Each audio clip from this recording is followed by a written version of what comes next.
right, everybody, welcome back to another episode of the Fort Worth Music Academy podcast. I am your lousy excuse of a host, Eric Barassa, and today we are going to talk about the 7 lies parents of music students believe. Oh, I'm sorry, not 7, just 5. The 5 lies. Last week I did the 7 lies adults tell themselves when learning guitar or a musical instrument. And this week it's the lies or the falsehoods that parents of kids that are studying music believe. So in case you're wondering, Eric, are you a qualified source on this topic? What do you know about children? Well, first, let me give my credentials.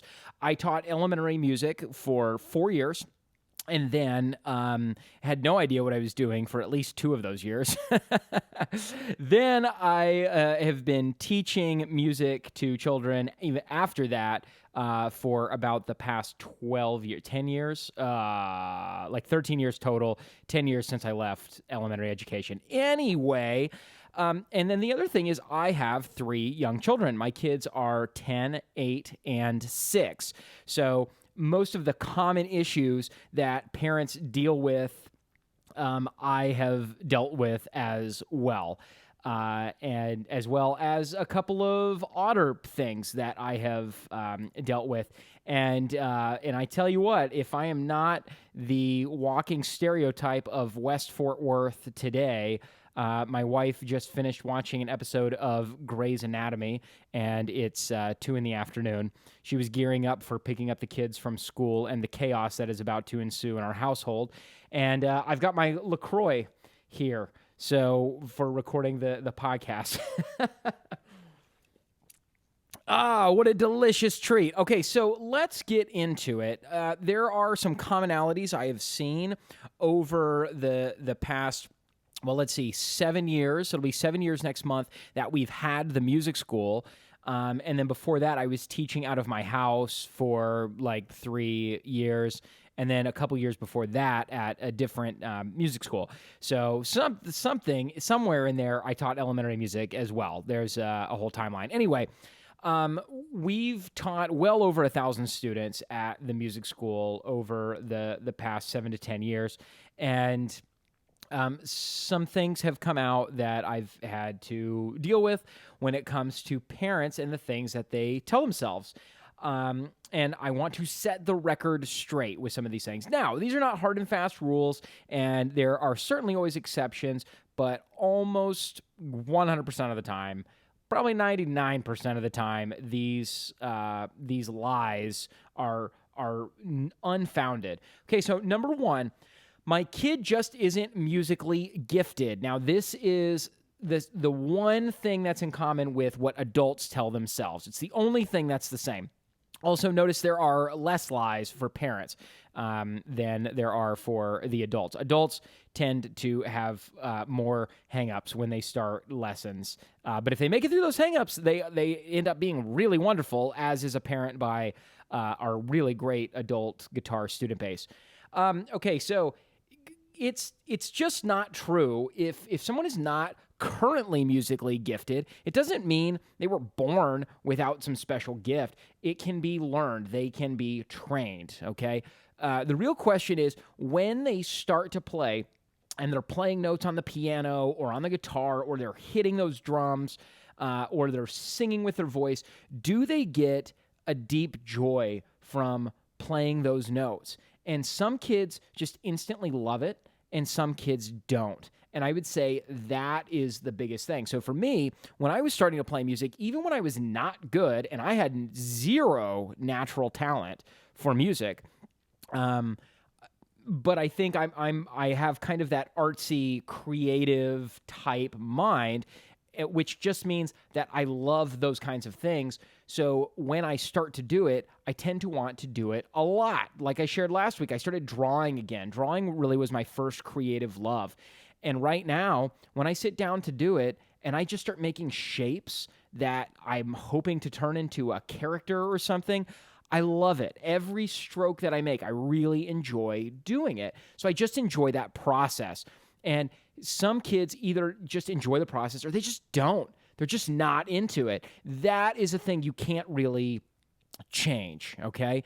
But in terms of them not being good, well, yeah, of course they're not going to be good. They just started learning this brand new skill. They're trying to wrap their brains around these new concepts. They're trying to get both hands to do different things than they have ever done before. And it's complicated, you know? It really takes some time. So I'll have parents sometimes reach out to me after a couple of months, and they'll just be like, my kid's not very good. Well, yeah, it's only been a couple months. This process takes years and years. So what I have found is that, we'll get into the truths later. But anyway, that's the first lie, is my kid just isn't musically gifted. Okay, number 2, this falsehood that parents believe is they'll say, this isn't so much of a lie, but it's a false way of thinking coming into lessons. They'll say, let's just try it for a month and see how they do. Okay, there are so many problems with this, and it kind of ties back into that first one. Number 1, you're not going to see huge results in the first couple of months. It's just not going to happen. Are they going to progress? Are they going to earn their white belt? Are they going to earn their yellow belt and maybe even their orange belt? Yes, and kids are going to progress at different rates. They should at least have earned their white belt with us on piano or guitar within the first couple of months if they are taking traditional piano or guitar lessons, or they're in our unlimited guitar or piano programs, okay? This does not apply to Kids Rock. It does not apply to voice or drums. Sorry, I kind of lost my train of thought. Let me have a sip of my LaCroix. Can you see the label on the video if you're watching this on video? Maybe we can get a product placement. Share with all your friends. Let's get hundreds of views, and maybe LaCroix will send me a free can. Okay, so the other thing that's going to happen is within the first couple of months, your child is not really going to develop a deep passion and love for whatever instrument they're playing, right? They probably signed up because they like the idea of playing, or maybe you as the parent like the idea of them playing an instrument for either self-discipline reasons or just to expose them to different kinds of activities. But the reality is you got to kind of stick with it for quite some time before you really know if it's something that's going to stick long term. Now, rarely, but sometimes there is an exception where a student's only been with us for a month or two, and it's real clear they should not be a student with us. But most of the time, it's just that they're just getting started and they need time to develop. Okay, so that kind of leads into the next one, which is the lie parents believe. Lie number 3 is that my kid should be more self-disciplined and needs to take responsibility for their practice. Okay, this is not true. It is up to us to instill that self-discipline in them, okay? Us as the instructors and also you as the parent. We have to work together to teach them self-discipline. So if it's been a couple of months and your kid isn't just like coming home every day saying, gosh, I can't wait to work hard at this skill that I am not good at yet. I would rather play Roblox or Minecraft or waste time on YouTube. Well, obviously, they're going to choose the path of least resistance, okay? They're going to naturally defer to just playing, or maybe they just want to play outside. I mean, God forbid I get my kids to go outside for longer than 10 minutes. They want to do, they don't have the self-discipline yet. So they don't want to do anything that requires work. So my kids will complain and fight. They just don't go practice on their own. My daughter, who's 10, she's been playing piano for 4.5 years. She will practice without complaining now, but she still does not go do it on her own. I have to remind her. I have to say, Madison, it's time for you to go do piano. And she will do it. She will comply. The meltdowns and the fits don't happen anymore. She used to. Now, my youngest daughter, who is 6, just started taking piano several months ago, and she is all about it. Her personality is very different. My 10-year-old, when she started, when she was about 6, she would fight with me for about 18 months. She would show resistance.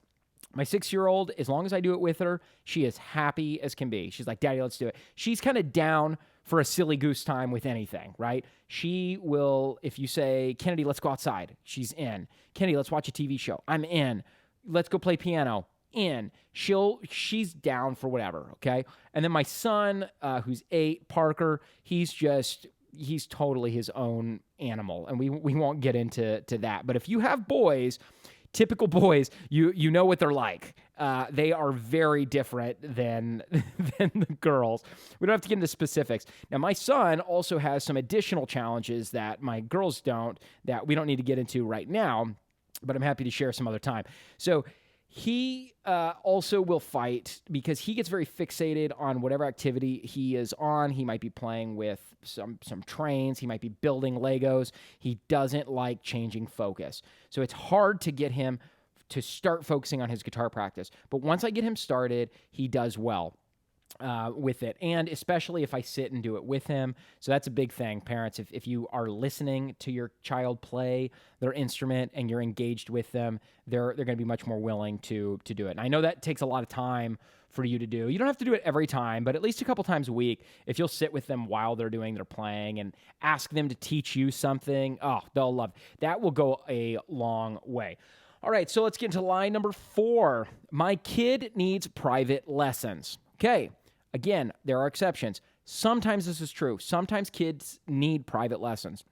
I will say, in my extended experience with this, most of the students who have been the most successful with us started in group lessons where they are working with, 3 to 4 other students at a time, either taking our unlimited guitar classes or piano, or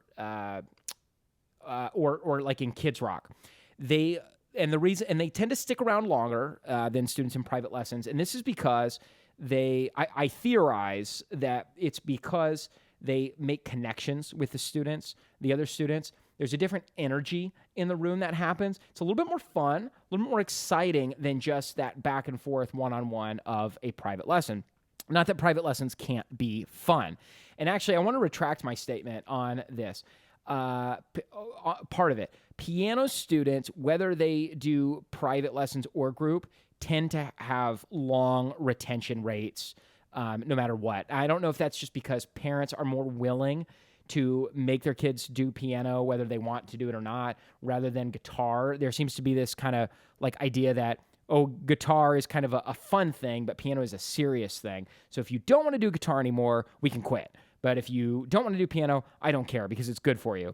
I don't know if that's true, but that seems to be kind of the trend that parents sometimes think. So, but what's interesting is you're really developing the same skills no matter what instrument you are doing. And I single out piano and guitar because those are our 2 most popular instruments that we teach.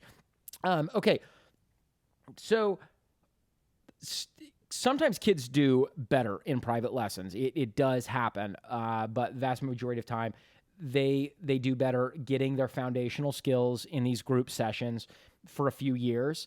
And then by the time they are teenagers, if they're not playing in a band, then they start to develop more specialized interests, and they tend to know what they want to work on and what they want to focus on as a musician and as a player. And then they do tend to work equally as well in private lessons or group. But it's probably better for them to transition into private lessons once they are teenagers. Okay, now the last one, number 5. My kid has ADD or ADHD, therefore I'm not confident they're going to do well in lessons. All right? We've actually never once had an issue with a kid. We've had issues with kids. It's rare, but every now and then we have a discipline problem or something. We've I can't think of ever having an issue with a kid with ADD or ADHD that's been diagnosed that has a problem focusing when they're with us. The groups are small, as well as the private lessons. It's pretty easy to focus in there. So no issue with that. All right, so those are the 5 lies parents tend to believe. Tell me, have you believed any of these lies as a parent yourself? I'd love to know your thoughts. Are there any other lies? Oh, the truth. Sorry, let me give you the truth. Here's what it takes to be successful at Fort Worth Music Academy. A good attitude and being consistent as a student over the course of at least 3 to 5 years, okay? Your practicing in the beginning probably won't be consistent, but attend lessons consistently for 3 to 5 years. It's going to take probably a year or two to really get consistent with practicing at home. I know, it feels like a giant waste of money when you hear that, but that's the reality. If you're not making your kid practice at home, it's going to take them a couple of years to do it on their own. All right, everybody, so that's it. If you have any questions, you can email me, eric@fortworthmusicacademy.com. If you're watching this on YouTube, let me know in the comments below your thoughts on this and anything I missed or anything you think I am wrong about. And then also check out fortworthmusicacademy.com to sign up for an introductory lesson. Come check out the school, come meet us, see if working with us would be a good fit for your child. And then also, that is all. I don't know why I said also. Hope you guys have a great day, and I will see you next time.